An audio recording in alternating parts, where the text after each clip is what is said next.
Chapitre 9. Les titres des Bouddhas.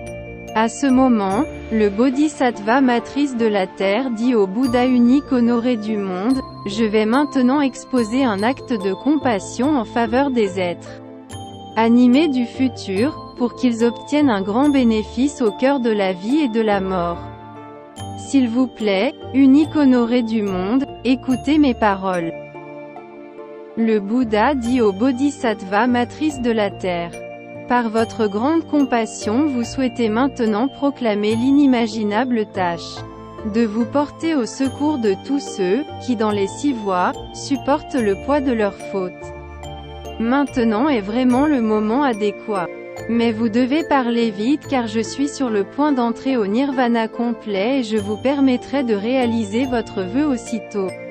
Et je ne me ferai pas de soucis en ce qui concerne les êtres animés du présent ou du futur.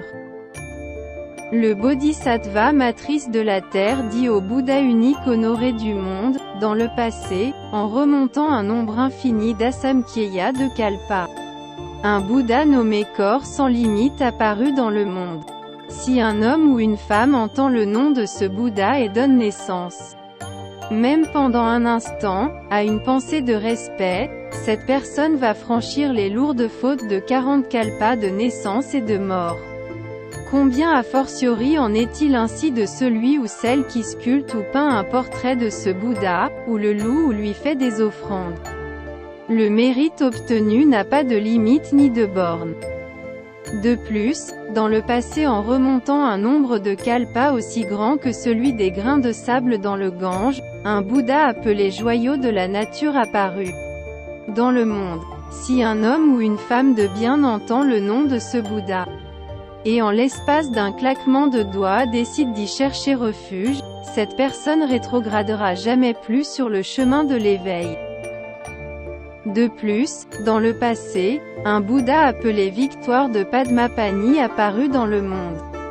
Si un homme ou une femme entend le nom de ce Bouddha, au moment où ce nom sollicite les facultés de son ouïe, cette personne renaîtra 1 millier de fois dans le ciel des 6 désirs.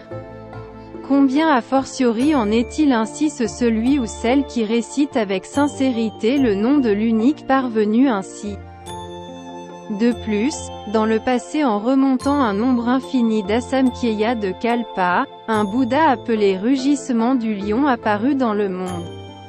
Si un homme ou une femme entend le nom de ce Bouddha et en une seule pensée y cherche refuge, cette personne croisera un nombre incalculable de Bouddhas, qui viendront frotter le sommet de sa tête et lui accorderont la prédiction de devenir un éveillé.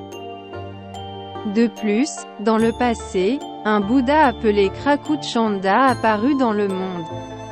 Si un homme ou une femme entend le nom de ce Bouddha, le contemple, le vénère, le loue, cette personne deviendra le roi du ciel Grand Brahma dans les assemblées des 1000 Bouddhas du Kalpa de la vertu, et recevra là une prédiction suprême. De plus, dans le passé, un Bouddha appelé Vipashin apparut dans le monde. Si un homme ou une femme entend le nom de ce Bouddha, cette personne évitera pour toujours de chuter dans les voies maléfiques, naîtra toujours parmi les humains et les divinités, et expérimentera une félicité insurpassable et merveilleuse. De plus, dans le passé, en remontant un nombre de kalpas aussi grand que celui des grains de sable dans un nombre illimité et incalculable de fleuves Gange, un Bouddha appelé Multiple Joyau apparut dans le monde.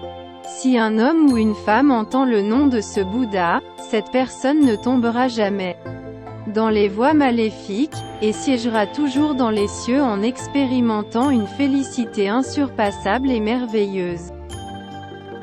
De plus, dans le passé, un Bouddha appelé Précieuse Prestance apparut dans le monde. Si un homme ou une femme entend le nom de ce Bouddha, et donne naissance à une pensée de respect, cette personne pourra avant longtemps atteindre l'état d'Arhat. De plus, dans le passé, en remontant un nombre infini d'Asamkhyeya de Kalpa, un Bouddha appelé Bannière Kashaya apparut dans le monde. Si un homme ou une femme entend le nom de ce Bouddha, cette personne triomphera des peines de la naissance et de la mort pendant 100 grands kalpas. De plus, dans le passé, un Bouddha appelé roi des montagnes à la grande acuité apparut dans le monde. Si un homme ou une femme entend le nom de ce Bouddha, cette personne croisera autant de Bouddhas qu'il y a de grains de sable dans le Gange, qui lui enseigneront le Dharma de façon approfondie, et cette personne certainement réalisera la bouddhéité.